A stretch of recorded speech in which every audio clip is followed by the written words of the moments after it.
बदलते भारत की शान।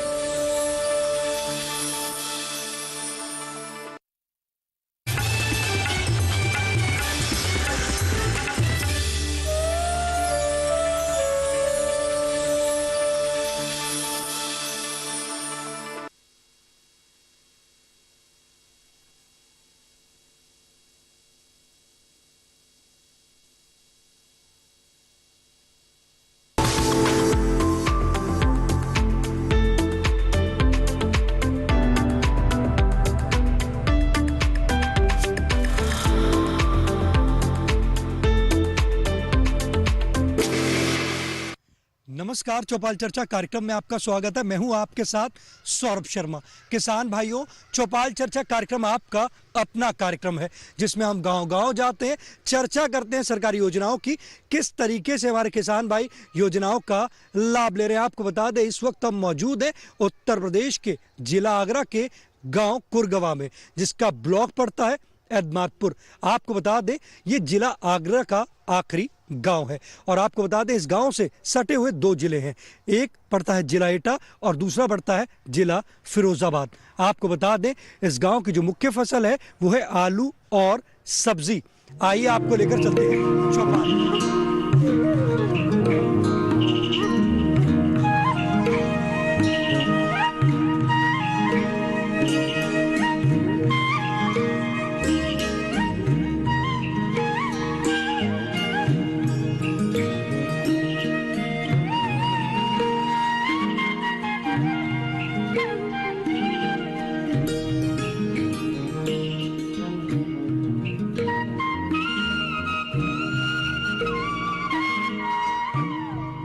आज हम बात करेंगे मोटे अनाज के बारे में,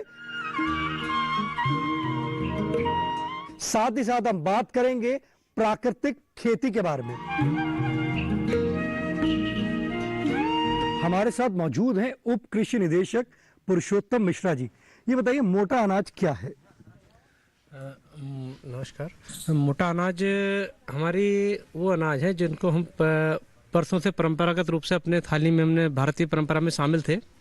बाजरा, ज्वार, आपका उसके सावा, कोदो और अब इसके अलावा आपका जौ हम करते हैं। इस तरह के अनाज जो हमारे काफ़ी अच्छी उत्पादकता देते थे, कम पानी में खेती कर सकते थे उनकी, हम हमारे भोजन में, पाचन में और स्वास्थ्यवर्धन में बहुत अच्छा सहयोग करते थे। इनकी पोषक मात्रा काफ़ी अच्छी थी और जिनको लगभग हम भूलते जा रहे हैं, जिनको ध्यान में रखते हुए सरकार ने अगला जो वर्ष हमारा है 2022-23 इसको अंतर्राष्ट्रीय मिलेट वर्ष रूप में, अंतर्राष्ट्रीय मोटा अनाज वर्ष रूप में मनाने का निश्चय किया है, जिससे कि मोटा अनाज की उत्पादकता बढ़े और लोगों को पोषण और आर्थिक लाभ दोनों मिले। अगर हम जिला आगरा की बात करते हैं तो यहाँ पे जो हमारे किसान भाई हैं, मोटे अनाज में कौन कौन सी फसल ले रहे हैं? आगरा की जो सबसे मुख्य फसल है बाजरे की फसल, उसमें लगभग 1,24,900 हेक्टेयर से ज़्यादा बाजरे की खेती होती है, जो कि उत्तर प्रदेश में सबसे अधिक है। प्रदेश में बाजरा का क्षेत्रफल और उत्पादन दोनों में आगरा का प्रथम स्थान है और इसकी खेती परंपरागत रूप से लगभग सभी ब्लॉकों में कर रहे हैं। उसके अलावा यहाँ पे ज्वार करते हैं, कुछ गर्मियों में मक्का भी कर रहे हैं, एवं उसके अलावा यहाँ पे जौ की फसल भी काफ़ी मात्रा में की जा रही है। मुख्य अनाज एवं फसल पैदा हो रही है आगरा में। देखिए, कितनी अच्छी जानकारी दी। आपको बताया कि किस तरीके से हमारे किसान भाई यहाँ पर मोटे अनाज की खेती कर रहे हैं। हमारे बीच में किसान भाई मौजूद है, आइए जानते हैं। जी, आप बताएं, मोटे अनाज की आज चर्चा चल रही है, आप ये बताइए कि मोटे अनाज की खेती करते हैं? जी, करते हैं। कौन कौन सी फसल लेते हैं? बाजरा की फसल 2 बार करते हैं, एक साल में 2 बार, और जौ भी करते हैं। और तुम्हारे मतलब ज्वार मतलब जो होती है पशुओं के लिए होती है, लेकिन वो उसे आदमी भी खाते हैं। ऐसा नहीं है कि मतलब पशु ही खाते हैं, और पैदावार भी अच्छी होती है उसकी। ये बताइए, मोटे अनाज के फायदे क्या हैं? फायदे, पेट सही रहता है उसका, खाने पाचन क्रिया सही रहती है। मोटे अनाज से ये फायदे हैं। खर्चा भी कम आता है? खर्चा कम है। देखिए, हमारे किसान भाई ने बताया किस तरीके से वो मोटे अनाज की खेती करके लाभ की प्राप्ति कर रहे हैं। जी, आप बताएं, मोटे अनाज की खेती करते हैं आप? हाँ जी करते हैं। बताइए किस प्रकार से करते हैं? जैसे पहले हम आलू की खेती करते हैं, उसके बाद आलू की खेती के बाद तुरंत हम बाजरा लगा देते हैं और ज्वार लगा देते हैं। वो हमारा जून में कट जाता है, ज्वार भी जून में कट जाती है, बाजरा भी जून में कट जाता है। उसके बाद हम चाहते हैं तो दोबारा बाजरे की फसल ले लेते हैं, ज्वार की फसल मिल जाती है। लेकिन समस्या सिर्फ एक बैठती है कि 4-5 साल से, वैसे तो 8-10 साल से चल रहा है कि हमारे लिए बिक्री का जो मंडियों का सरलीकरण है वो बहुत कठिन हो गया है। न तो हमारा कोई, हम किसी अधिकारी के पास, आप चाहते हैं कि अगर मोटे अनाज की आपको अगर मार्केट मिल जाए तो लाभ मिलेगा आपको? हमारे कम लागत में हमारी अधिक पैदावार होगी, हमें अधिक पैसा मिलेगा, लागत हमारी कम आएगी। अभी आपकी लागत कम आ रही है? हाँ, लागत कम आती आप है। चाहते हैं मार्केट अच्छी मिल जाए? मार्केट अच्छी मिल जाए तो हमें फिर प्रॉफिट उससे मिल जाएगा, लेकिन मार्केट नहीं मिल पाता। देखिए हमारे किसान भाई कह रहे हैं कि वो मोटे अनाज की खेती कर रहे हैं, बाजरे की खेती कर रहे हैं, वो कह रहे हैं अगर मार्केट मिल जाएगी तो उनको अधिक लाभ होगा। तो बताइए सर, उनको मार्केट के लिए क्या करना होगा? जी सर, मैं बताना चाहूँगा कि ये किसानों की समस्या कई वर्षों से जारी थी। उसके संबंध में मैं आपको अवगत कराना चाहूँगी। इस वर्ष प्रदेश में पहली बार, इस बार पूरे प्रदेश बाजरा और मक्का तो पहले थे, बाजरा और ज्वार की क्रय केंद्र पहली बार स्थापित किए गए हैं, जिसका सबसे पहला परिणाम ये मिला है कि चूंकि बाजरा का जो न्यूनतम समर्थन मूल्य MSP जो है सरकार ने बढ़ा करके 2350 रुपये कर दिया है। जबकि किसानों का ये अनुभव रहा है कि गत वर्षों में जब क्रय केंद्र नहीं थे तो किसानों को 1400-1500 रुपये में बाजरा अपना बेचना पड़ता था। इस वर्ष किसानों को कम से कम हर गाँव में भी उनको 2000 रुपये प्रति किलो तक के मूल्य मिले हैं। कुछ चूंकि पहला वर्ष है तो हो सकता है कुछ समस्याएं कहीं आई हो, लेकिन सरकार उसके निराकरण के लिए पूरी तरह से तत्पर है। एवं किसानों को मैं आश्वासन देता हूं कि सरकार की तरफ से कि जैसे इस बार क्रय केंद्र खुले हैं, अगली बार और क्रय केंद्र बढ़ेंगे और किसी किसान को बाजरे के विक्रय में कोई समस्या नहीं आएगी। देखिए कितनी अच्छी जानकारी दी। हमारे बीच में और भी किसान भाई मौजूद हैं, आइए जानते हैं। जी आप बताएं, ये बताइए कि मोटे अनाज की आज चर्चा चल रही है, आप मोटे अनाज की खेती करते हैं? हाँ, मैं करता हूँ मोटे अनाज की खेती। मोटे अनाज में बाजरा है, ज्वार है, मक्का है, जौ है, कई चीज़ें होती हैं। दूसरी बात यह है कि अगर सर्दी के मौसम में 4 महीने बाजरे की रोटी खा ले तो इसके अंदर इतना आयरन होता है वो पूरे साल की पूर्ति करता है। ये मोटे अनाज की जो आप खेती कर रहे हैं, इसके दाम कैसे मिलते हैं आपको? पहले कम मिलते थे, जो सरकार ने अपने केंद्र खोले हैं उनके हिसाब से अब हमें दाम अच्छे मिलने लगे हैं। जो पहले 14 से 15 से मिलते थे, जो अब 2000 और 2200 रुपये 2300 रुपये तक इसके दाम मिले, जिससे किसानों को लाभ हुआ है। देखिए कितनी अच्छी जानकारी दी हमारे किसान भाई ने, बताया किस तरीके से वो मोटे अनाज से फायदा ले रहे हैं। हमारे बीच में उप कृषि निदेशक मौजूद हैं, हम उनसे जानते हैं जो विक्रय केंद्र जो खुला है वो किसान भाइयों को कहाँ जाना पड़ेगा, उसका एड्रेस कहाँ क्या है? मैं सभी किसान भाइयों को इस बारे में बताना चाहूँगा कि उत्तर प्रदेश सरकार की वेबसाइट है fcs.up.gov.in। ये खाद्य विभाग की वेबसाइट है, खाद्य परिषद विभाग की, जिसपे आपको रजिस्टर अपना कोई भी आपको चाहे जौ करना, बाजरा करना, जो भी बिक्री करनी है आपको उस पर जाकर पंजीकरण कराना पड़ेगा। आप उसमें उन बिक्री केंद्रों की सूची भी देख सकते हैं कि हमको कौन सा पास पड़ेगा, और आप इसको कहीं भी बेच सकते हैं जिले में आपकी, क्योंकि मंडी में रिस्ट्रिक्शन को हटा दिया गया है कि आप अगर यहाँ पैदा कर रहे हो कहाँ बेच रहे हैं। तो आप उस पर वेबसाइट पर जाकर के आप देख सकते हैं, आपको जो क्रय केंद्र पास पड़ता हो, लगभग सभी मंडियों में इसका क्रय केंद्र बनाया जाता है, और उस पर देख सकते हैं। उस पर अपना पंजीकरण करना पड़ेगा। रेवेन्यू विभाग आपका एक सत्यापन करेगा कि आपने जो उपज दिखाई है क्या आपके पास उतना रकबा है कि नहीं, आप किसी और से लेकर। आड़तियों पे रोक लगाने की व्यवस्था है ये कि गांव में एक आदमी सबका खरीद खुद ना बेचे, वो इसलिए रोक लगाएगी। आपका एक रकबा चेक होगा कि आपको इतनी ज़मीन है नहीं जितना आप उत्पादन दिखा रहे हैं। उसके बाद उस पर किसी भी सूची में से आप किसी भी क्रय केंद्र पर जाकर उसका विक्रय कर सकते हैं। मूल्य भी गत वर्षों में काफ़ी बढ़े हैं। 2 वर्षों में बाजरा का जो मूल्य है 1900 से बढ़ाकर 2350 रुपये कर दिया गया है। देखिए कितनी अच्छी जानकारी दी हमारे विशेषज्ञ ने। हमारे बीच में कृषि विज्ञान केंद्र के विशेषज्ञ मौजूद हैं, आइए जानते हैं।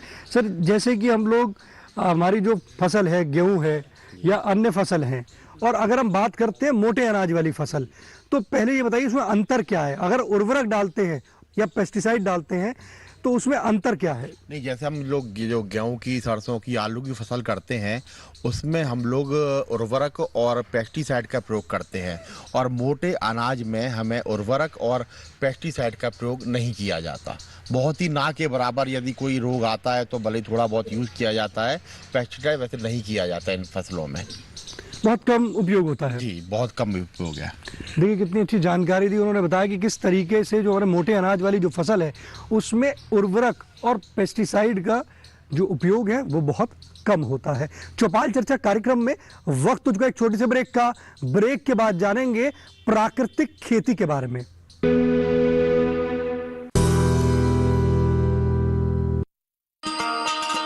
किसान भाइयों गांठ बांध लो, गांठ बांध लो। बात बहुत है काम की, समृद्धि के पैगाम की। मिट्टी के मिजाज को समझो, मिट्टी के हर राज को समझो। मिट्टी की तुम जांच कराओ, मुफ्त सॉइल हेल्थ कार्ड ले जाओ।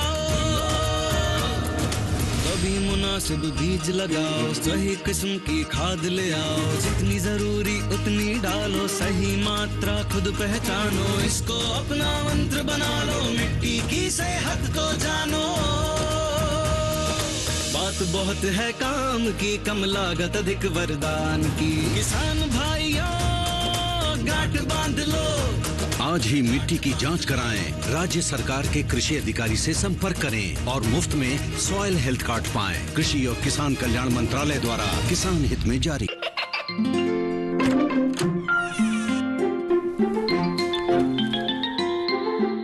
ये क्या हो रहा है? काशवी, इतने कम मार्क्स? काशू बेटा पढ़ा करो, पढ़ोगी नहीं तो आगे कैसे बढ़ोगी? मम्मा मैं भी तो आपसे यही कहना चाहती हूँ, पढ़ा करो। आप पढ़ोगे नहीं तो आगे कैसे बढ़ोगे? मतलब? वो देखो, सिर्फ बैक पर छपा ऑर्गेनिक नहीं, ऑर्गेनिक का निशान पहचानिए। पीजीएस ऑर्गेनिक का ये लोगो उन किसानों की पहचान है जो आज भी परंपरागत विधि से रसायन मुक्त खेती कर आपके लिए शुद्ध फसल उपजा रहे हैं। अब समझे मम्मा, अगर मैं प्योर ऑर्गेनिक फूड नहीं खाऊंगी तो अच्छे मार्क्स कहाँ से लाऊंगी? अच्छा बच्चों, जैविक खेती की इस मुहिम को आगे बढ़ाइए, शुद्ध ऑर्गेनिक अपनाइए।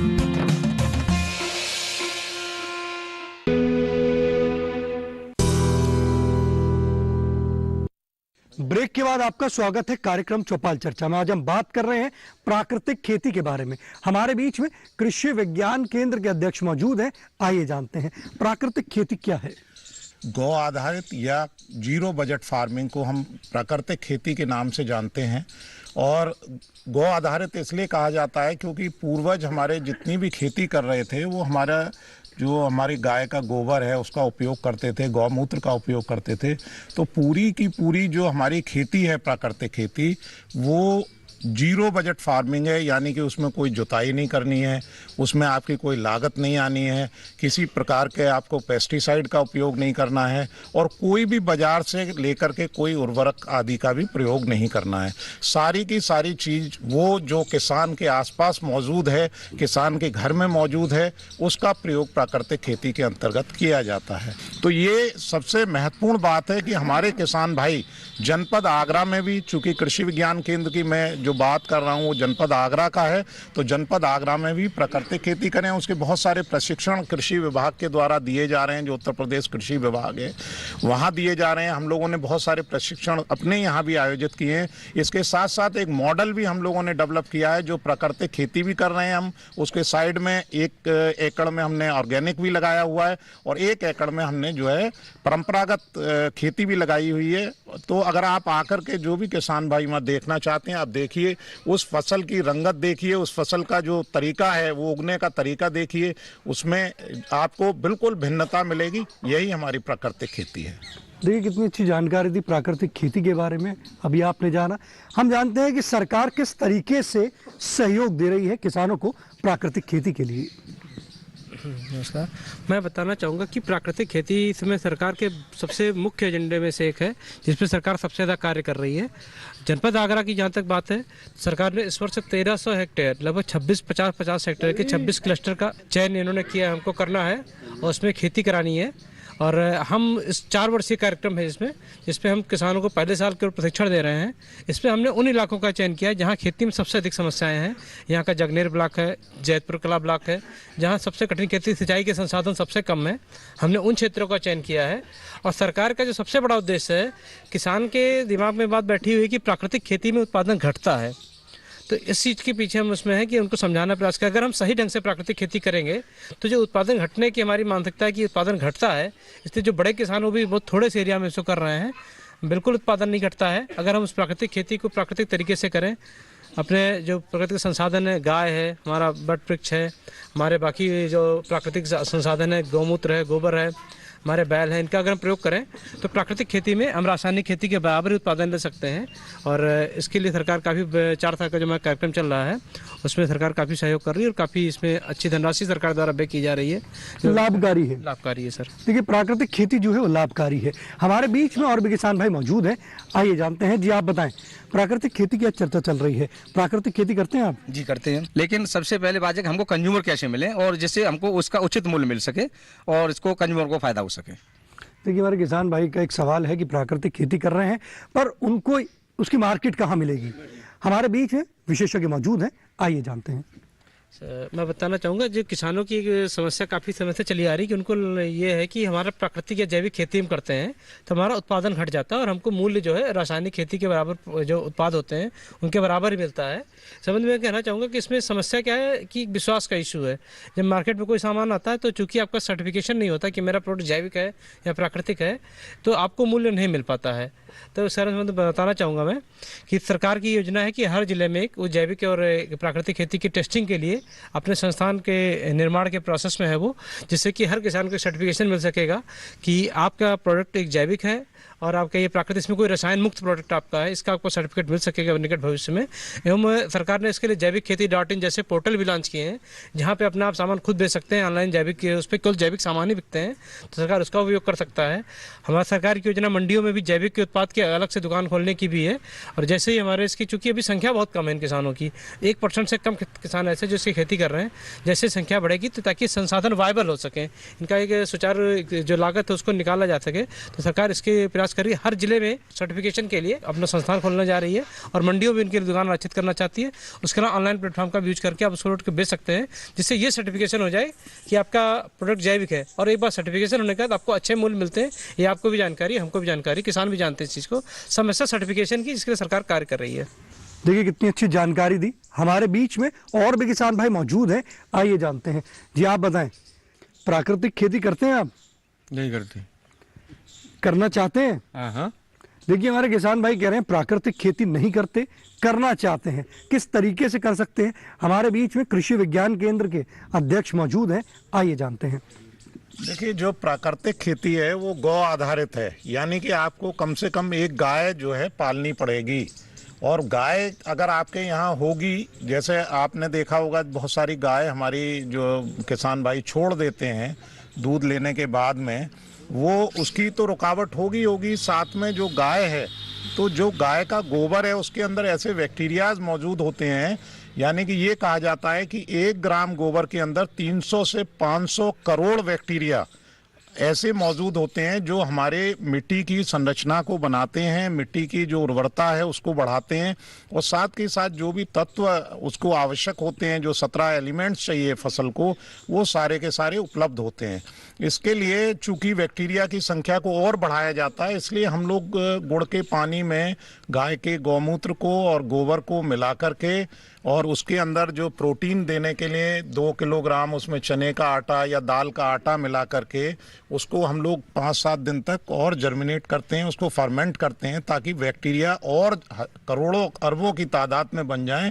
तो प्राकृतिक खेती करने का मतलब ये है कि आपको किसी चीज़ की आवश्यकता नहीं रहेगी और बहुत आसान है उसको करना। हम लोग जैसे प्रशिक्षण दे रहे हैं या भारत सरकार जो इतना जोर दे रही है, और ऐसे बहुत सारे परिणाम हैं। ऐसा नहीं है जब तक कोई एक्सपेरिमेंट या कोई प्रयास ना किया जाता हो, कोई चीज़ निकल करके नहीं आती हो। ऐसा नहीं है कि किसी भी प्रोग्राम को लाया जाए और उसको सब किसानों के ऊपर में रख दिया जाए, लेकिन हमारे जनपद में भी 7-8 किसान ऐसे हैं जो बहुत अच्छी प्राकृतिक खेती कर रहे हैं।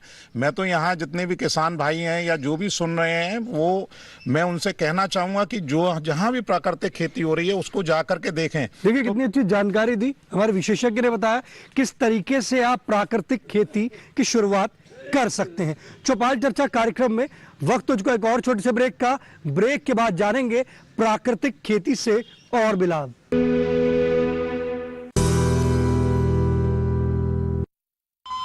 अरे सुन तो।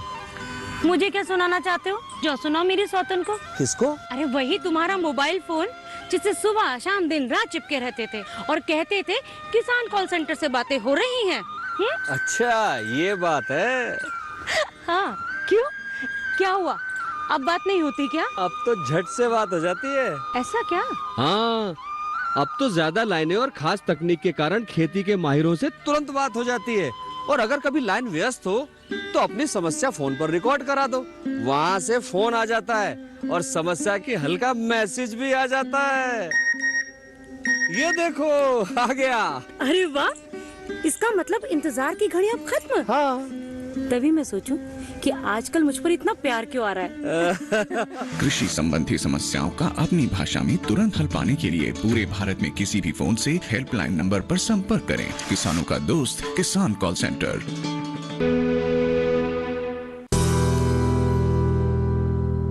ब्रेक के बाद आपका स्वागत है गांव कुरगवा की चौपाल चर्चा से। आज हम बात कर रहे हैं प्राकृतिक खेती के बारे में।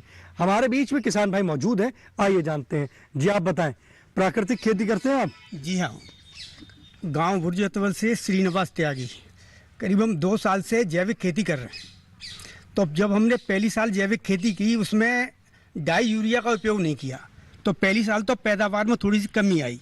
लेकिन अब इस साल हमने उसी खेत में फसल बहुत अच्छी है और पैदावार भी एक बढ़िया आई है गर्मी की सीजन की। अभी हम लोगों को ये जानकारी नहीं है कि जैविक खेती और प्राकृतिक खेती में क्या अंतर है।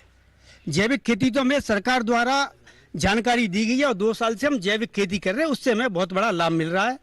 और जो जैविक खेती से हम जो फसल तैयार करते हैं, उसका अनाज में खाने का बहुत बढ़िया स्वाद आता है। देखिए, हमारे किसान भाई कह रहे हैं कि जैविक खेती कर रहे हैं 2 साल से और उनको उससे लाभ की प्राप्ति हो रही है, परंतु वो जानना चाह रहे हैं जैविक खेती और प्राकृतिक खेती में अंतर क्या है। ये जो जैविक खेती होती है उसमें जितनी भी हमारी सस्य क्रियाएं जैसे जुताई है वो सब हम लोग करते हैं, और उसमें हम वर्मी कंपोस्ट का भी यूज़ करते हैं, जैसे हम केचुए की खाद कहते हैं। और जो हमारी ये आपकी प्राकृतिक खेती है, इसे जीरो बजट फार्मिंग भी कहा जाता है, क्योंकि इसमें हम कोई भी सस्य क्रिया नहीं करेंगे। जैसे खेत की जुताई है, पेस्टिसाइड है, उर्वरक है, ये कुछ भी नहीं डालेंगे।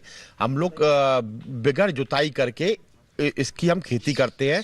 इसमें ये है जो हम कहते हैं ना कि जुताई कैसे करेंगे, इसमें जो हम वर्मी कंपोस्ट का प्रयोग ना करने का कारण इसमें ये है क्योंकि वर्मी कंपोस्ट को जो उसमें केंचुआ है उसे एक जंतु का रूप दिया गया है, वो किसान मित्र नहीं है। और जो हम गाय के गोबर से और जो गौमूत्र से जो केंचुए उस खेत में जो पैदा होंगे वो हमारे किसान मित्र हैं। उन्हीं से करीब हम 20 फुट तक की जुताई करवाते हैं केंचुओं से। उसमें केंचुओं की इतनी ज़्यादा पैदा हो जाते हैं कि हमारा खेत में पोले हो जाते हैं खेत, और उसमें पानी की वाटर होल्डिंग कैपेसिटी अधिक बढ़ जाती है।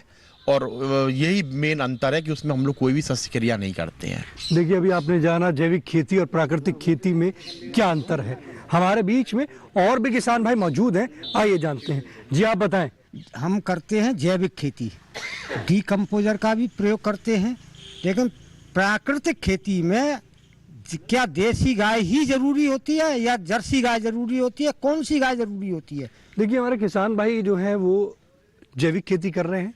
उनका एक सवाल है कि क्या प्राकृतिक खेती के लिए कौन सी गाय की जरूरत होती है, देसी गाय या जर्सी गाय? आइए हम अपने विशेषज्ञ से जानते हैं।